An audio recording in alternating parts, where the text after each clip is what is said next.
Hi. Today I am going to address you on a very important issue. I make this presentation at the request of the trading community here and abroad, who witness and watch the program that I published yesterday. This is about the customs valuation system, the abuse of the valuation systems to defraud the government revenue. In this program, I will educate you what is the valuation system prevalent in this country and which is based on the GATT valuation agreement. What is GATT? General Agreement on Trade and Tariff, published by the World Trade Organization. There is a document published by, this is the document published by World Trade Organization. This is called Handbook on WCO Valuation Agreement. This discusses everything as to how member nations shall decide the valuation for custom purposes. Sri Lankan customs law, there's a new provision introduced to the customs law after Sri Lanka became a member to WCO. That is to enforce the valuation agreement fully. That is, always to accept the declared value of the value declared by the importer for custom purpose. That is the value declared in the commercial invoice. However, if there is any fraudulent activity on the part of the importer, customs is empowered to reject it and confiscate the shipment. Now, in this program, I am going to tell you and discuss with you how the system works in this country. We all know Sri Lanka is a utterly corrupt nation right now. From top to bottom, corruption prevails. So therefore you can't expect custom officers to perform their duties strictly according to the rule of law. It is also from the Director General downwards, all are corrupt. That doesn't mean, I must make it very clear, all officers are equally corrupt. There are some officers who are better than this 225. That also I must emphasize. What is this valuation agreement is all about? After this law came into force, as I told you, there's a schedule introduced in the customs law called Schedule F. Always, transaction value shall be the value for custom purposes. As I said before, if there's any fraudulent activity, that can be rejected. How it is enforced in this country? Because of the corruption, very high level of corruption in the department, importers are encouraged to declare false valuation for custom purposes. Say for example, this iPhone. Right? This phone, say the market value is $100. So Nagananda imports 100 units of this phone. So with the connivance of the customs officer, I declare only $40 or 50, maximum of 60. That means when the value declared for custom purposes is much less than the actual transaction value, there's a huge revenue fraud takes place. If the valuation is more than 50%, the government revenue goes down by 50%. The government for this year, this financial year, has already declared and expects from the customs administration to collect over 1,320 billions of revenue for this financial year. 1,320 billion. But the customs say that they would be able to collect approximately about 900 billion. But when you listen to this presentation, you will realize whether that is the actual amount that the customs can collect, or whether there is evasion with the connivance of the customs officers. After this valuation agreement came into force, there was an amendment made to customs law in 1988 which give blanket powers to customs department to deal with the importers very severely. Nagananda left the customs department in 2001. He joined the department in 1978. He was there from the day this came into being, this new law, for 13 years. Till left the country at the request of the then Director General of Customs W.D.L. Pereira. Because of the threat to life, he had to make a request to the British government to grant him protection in the UK.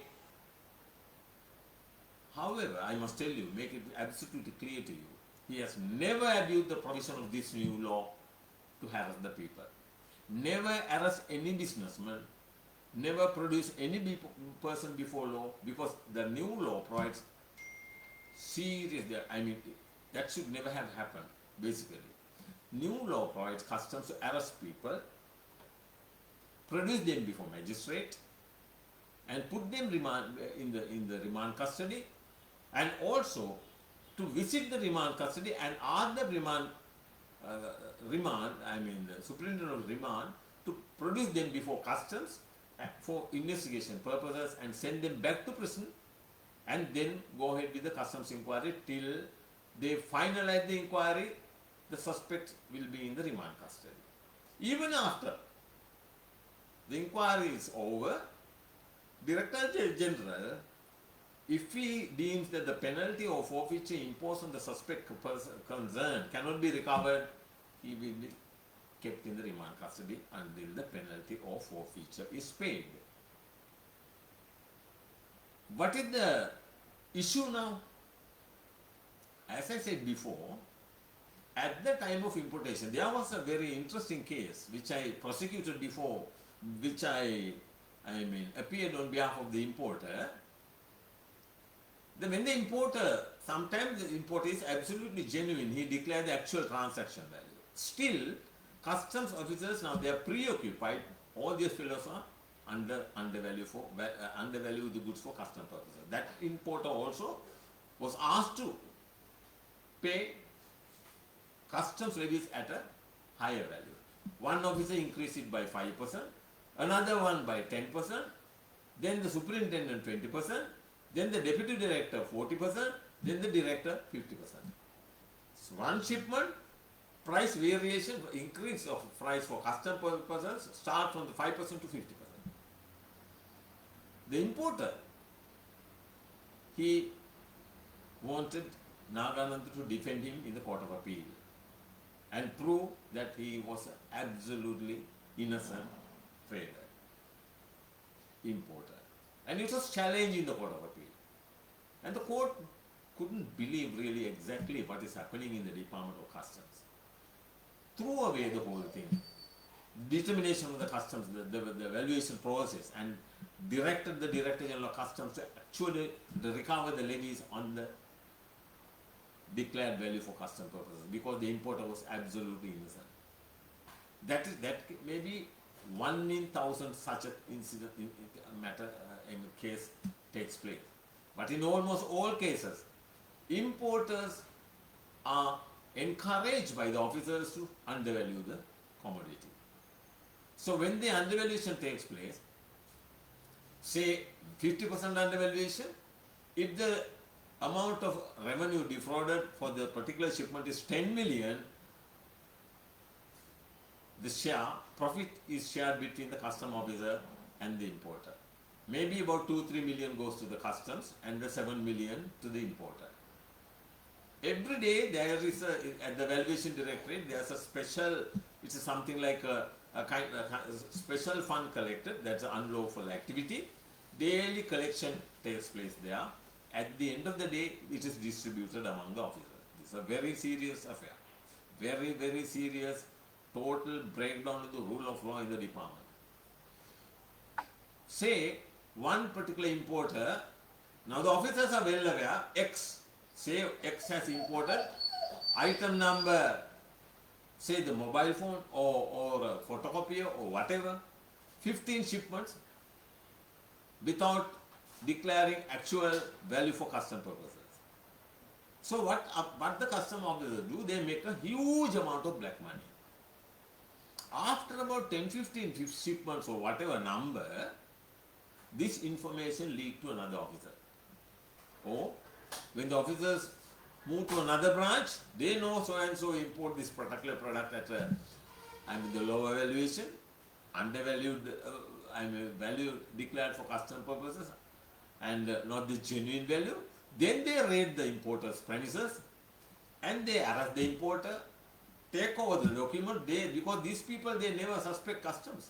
They maintain these records in their mobile phones, sometimes in the laptop, sometimes in the email records, WhatsApp records, so many others.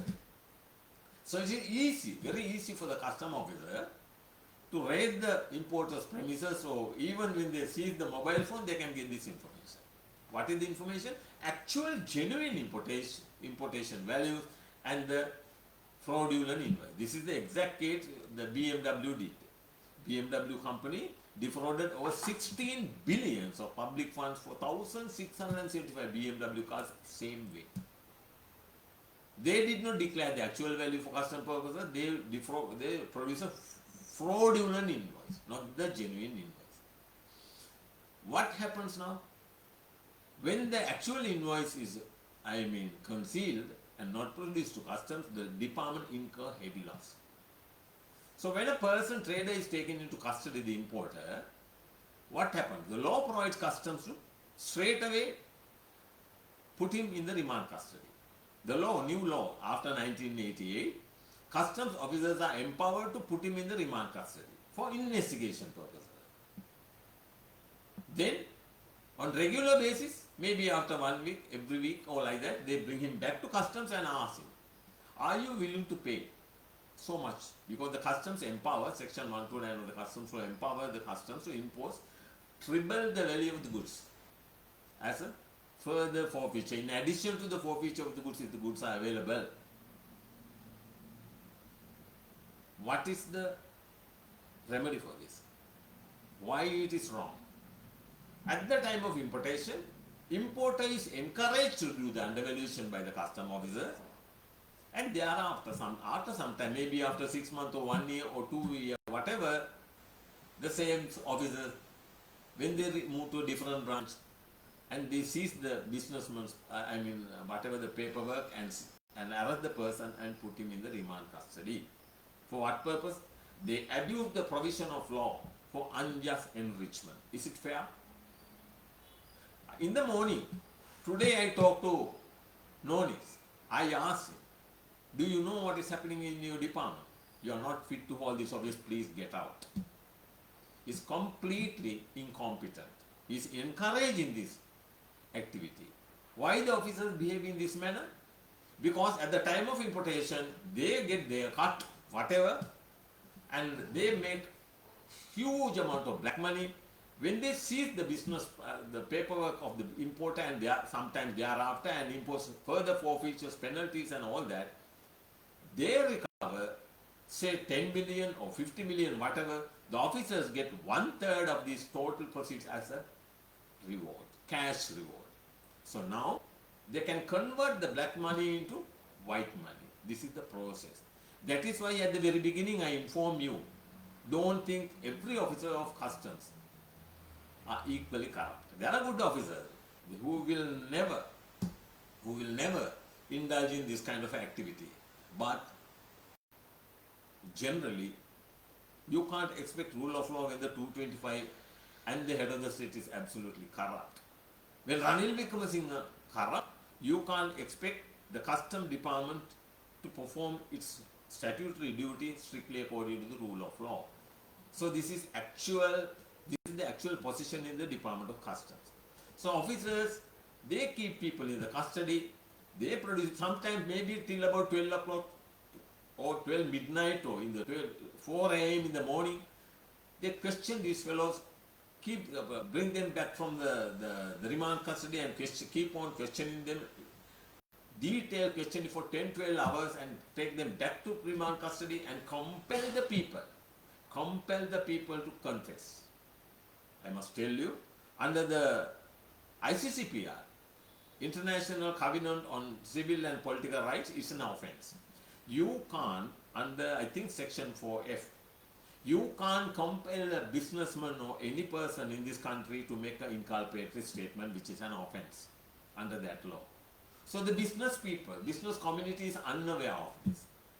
They never expect custom officers to behave in this manner. That is why you're always against it. If you are in it, if you are party to it, if you are accessory to the fraud, and thereafter, after you encourage the businessman, you can't find fault with him and let the officers off the hook. That is very serious business. Officers who made billions of black money in this manner, not one individual, and they, at the end, innocent importer, you can't call them innocent also, because they are also in it, and the custom officers also equally involved in it. You can't connive, the custom officers are not expected to connive with the importers in this manner and defraud the public funds. That is why I told you at the very beginning, the total revenue collection of the Customs Department the government expected 1,300 billion, whereas the Director General of Customs informed the DGC, the government, we can only go up to 900 billion. If you enforce the rule of law as strictly according to the Schedule E, the Schedule F of the Customs Ordinance, what I tell you, we can increase the revenue collection by 100%. I hope that you understand. Why I talk to you in this manner? Because I know the people come to me.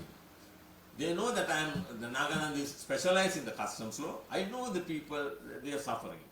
So you can't encourage a person to engage in wrongdoing, in illegal activity, and thereafter you can't find fault with it. That is why I told you at the very beginning, Nagananda was there from 1978 to 2001, has never abused this provision of law to arrest any person and put them behind bars and demand them to pay exorbitant penalties and forfeiture, which is absolutely wrong. So I hope that you understand what I say. This is a can of worms, what I disclose to you. Please pay right attention. There is a system failure. Why? Because education, health, transport, all these sectors suffer because there is no revenue. Why there is no revenue? The system failed. Inland Revenue Department, Customs Department, and the Excise Department are equally corrupt. When the 225 corrupt, when the head of the state is corrupt, Ranil Wickremesinghe is the Minister of Finance, he knows all this. He knows Nonis is corrupt. He knows Nonis is encouraging corruption in the department. Why he can't get rid of him? Because he is corrupt. Yesterday, Nagananda was compelled to withdraw action filed against Ranil Wickremesinghe in the Court of Appeal. There was an action filed against him for robbing about 3 billions of public funds in the Litro gas case. I will tell you in very brief in a minute. There was a cabinet subcommittee, cabinet procurement committee agreed, approval was granted to buy LPG at the rate of $96. After he became finance minister, he cancelled it. And he ordered the minister, the Litro gas company, that is Mudita Pires, to buy from the second buyer, second tenderer, that is at the rate of $129, $33 price difference. What is the quantity? 200,000 metric ton. What is the loss of revenue? About how much money they have defrauded from 96 to 133. Huge amount of money defrauded. This is a World Bank funds granted to Sri Lanka at a very difficult period of time. Yesterday I withdrew it because I filed this action. I asked the court to grant interim release to stop, immediately stop. I was immediately informed by the genuine and the tenderer, that is Siam Gas, who was offered at the rate of $96. He came to me with all paperwork. I immediately filed action and asked the court to intervene and grant interim relief, which was not done. For some reason, it was delayed for a long period of time. Then I asked the court to grant writ of mandamus, compelling the Litro to buy at the rate of $96. Now they abuse all public funds. There is no use of proceeding with this action. Therefore, it was withdrawn yesterday. What do you think? You still believe these people? You still believe this 225 I mean, save this country? You still believe this politician in the head of the state, Ranil Wickremesinghe, will do it for you? That will never happen. Nobody respects the rule of law. There is no transparency in the government business at all. There is no transparency, accountability, and nobody respects the rule of law. This is the serious issue in this island nation. We will discuss further about the affairs in the Attorney General Department in the next discussion. Thank you.